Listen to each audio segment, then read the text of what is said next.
Una vez presentados los principios de funcionamiento de la célula solar, vamos a desempolvar nuestros conocimientos de electrónica básica, vamos a recordar lo que aprendimos en Introducción a la Electrónica en primero y aportar una visión complementaria pues, de la célula solar como elemento circuital, como elemento de un circuito eléctrico. Hemos comentado antes que la célula solar, para hacer una célula solar necesitamos un semiconductor con una cierta energía de enlace y luego el contacto negativo capaz de extraer electrones que tienen la energía de la banda de conducción y un contacto positivo capaz de inyectarlos de nuevo con la energía de la banda de valencia. La forma más sencilla de hacer esto en la práctica es mediante una estructura de diodo de unión PN, en la que la zona N hace de contacto negativo y la zona P de contacto positivo. Claro que como lo que queremos es absorber fotones, pues uno de los contactos, el contacto frontal, por donde incide la luz, ha de ser transparente. Podéis ver aquí en el dibujo, en el esquema superior de la izquierda, una sección de lo que sería esa célula en la que el contacto frontal, pues en vez de hacer un contacto continuo, se hace pues, en una forma de mallado con forma de peine y podemos identificar esto como un fotodiodo. En el dibujo superior a la derecha es una foto de una célula solar, donde se puede también intuir ese contacto metálico en forma de peine y también damos algunos números de dimensiones pues para hacernos una idea. Las células hoy en día tienen típicamente 15 centímetros de lado y un espesor de 0,2 milímetros, es decir, de 200 micras. Puede que recordéis que el modelo circuital sencillo, la forma de representación como elementos circuitales más sencillo en fotodiodo, sería el de un diodo en oscuridad, en paralelo con una fuente de corriente que tiene que ver con la corriente fotogenerada, es decir, que es mayor cuanta más luz le da, y es cero si lo tenemos en oscuridad. Si ese esquema circuital, que es el que representamos en la zona inferior a la izquierda, lo traducimos a curva característica, pues podemos recordar en la figura abajo en el centro cuál es la curva característica de un diodo en oscuridad, que tiene esta, bueno, sabéis, la zona en inversa, la corriente es prácticamente nula y a partir de una cierta tensión, que era la tensión de codo, pues tenemos una corriente que crece exponencialmente con la tensión. Cuando a esto le añadimos en paralelo una fuente de corriente, la corriente fotogenerada, pues lo que hacemos es desplazar la curva hacia abajo.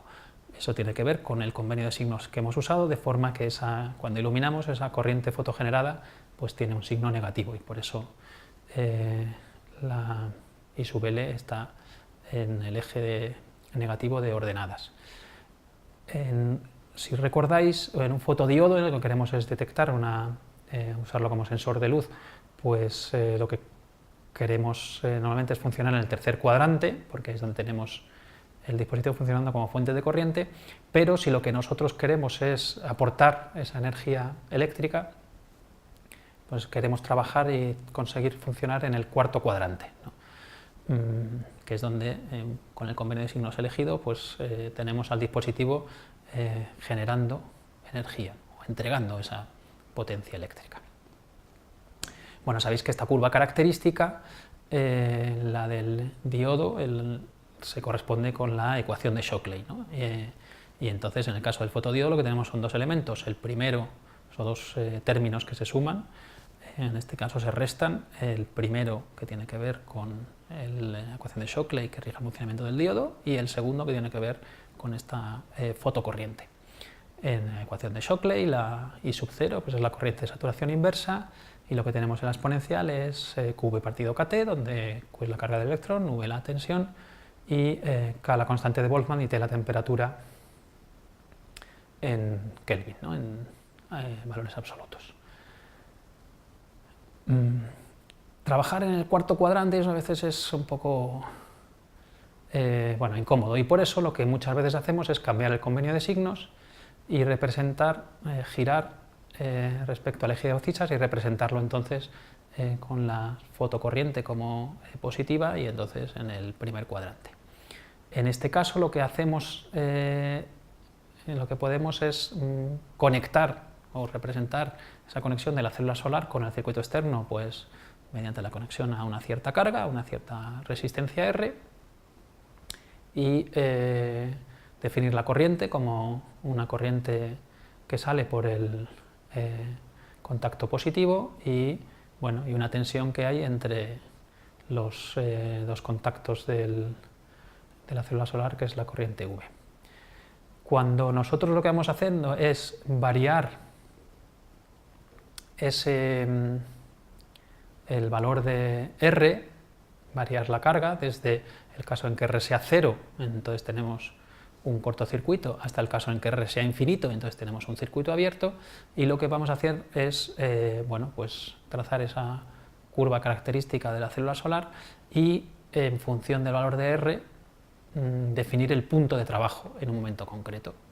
Entonces podemos ver aquí como con este convenio, en la representación de en estos ejes de corriente y tensión, pues la recta de carga es una recta de carga, tiene una pendiente 1 partido por R, y entonces el punto de trabajo será la intersección entre esa recta de carga y la curva característica de la célula solar. Podemos definir una serie de valores característicos. Para empezar, dos que son importantes conocer es el de la corriente de cortocircuito, ¿vale? Que se corresponde al caso en que la resistencia sea 0. Y entonces es la corriente máxima que puede dar la célula solar.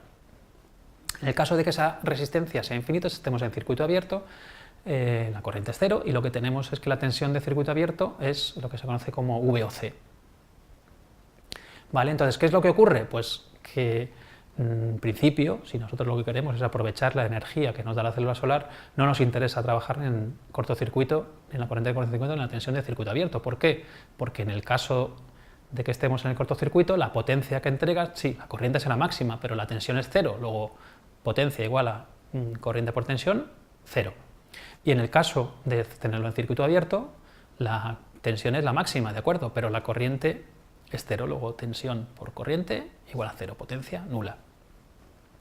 Cuando calculamos ese producto V por I en cada uno de los puntos de trabajo, obtenemos la curva que vemos más abajo ahí de potencia como V por I en función de la tensión.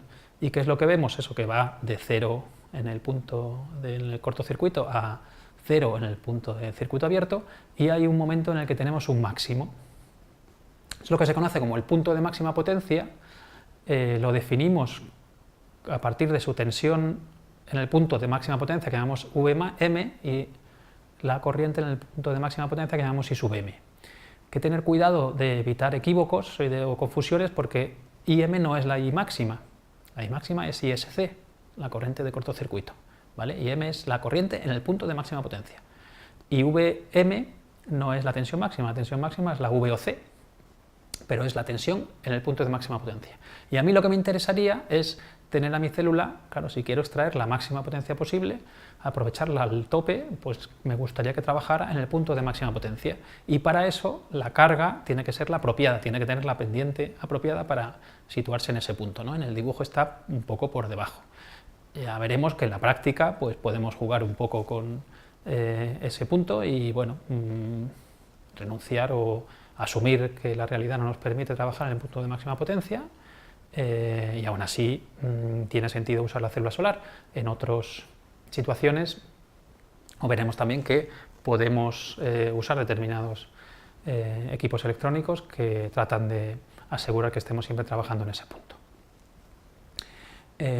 Pero entender esto y entender que en cada punto de trabajo, cada punto posible, tenemos una potencia distinta, y que nosotros, cuando hablamos de eficiencia de conversión de la célula solar, nos queremos fijar en el punto en el que puede entregar la máxima potencia, pues como digo, es algo importante, lo que quiero recalcar, y es importante que entendamos. De esa forma, cuando hablamos de la eficiencia de conversión, La eficiencia, recuerdo, definida como la potencia eléctrica entregada por la célula solar dividida por la potencia luminosa que incide sobre ella, pues se define siempre para el punto de máxima potencia, es decir, que es la potencia eléctrica, I sub m multiplicado por V sub m, y la potencia luminosa incidente, que tiene que ver con la irradiancia, que sabemos que la irradiancia es densidad de potencia, luego es la irradiancia por el área de la célula, ¿vale? Para que esté en términos de potencia. Esto nos da la eficiencia en tanto por uno, típicamente la encontraremos definida en porcentajes, ¿no? Pues multiplicando por 100. ¿De acuerdo? Antes de seguir avanzando y viendo que la eficiencia que hemos definido ahora ya un poco mejor como la potencia máxima que puede dar la célula dividida por la potencia luminosa, seguiremos incidiendo porque aún así pues, hay condiciones de operación que pueden hacer variar esa fracción.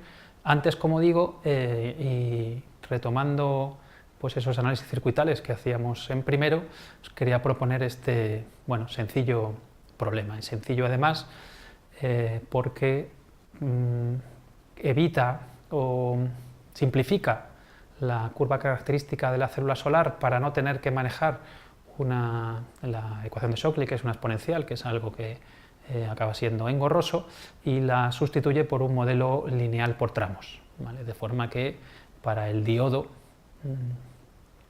que forma parte del fotodiodo o de la representación circuital del fotodiodo, el que decimos que es nuestra célula solar, pues la representamos con esta curva que aquí aparece. Os propongo que con este enunciado delante intentéis resolver el problema e identificar pues, los resultados y llegar a los resultados de los distintos apartados que proponemos, y esto lo comentaremos y lo resolveremos en clase.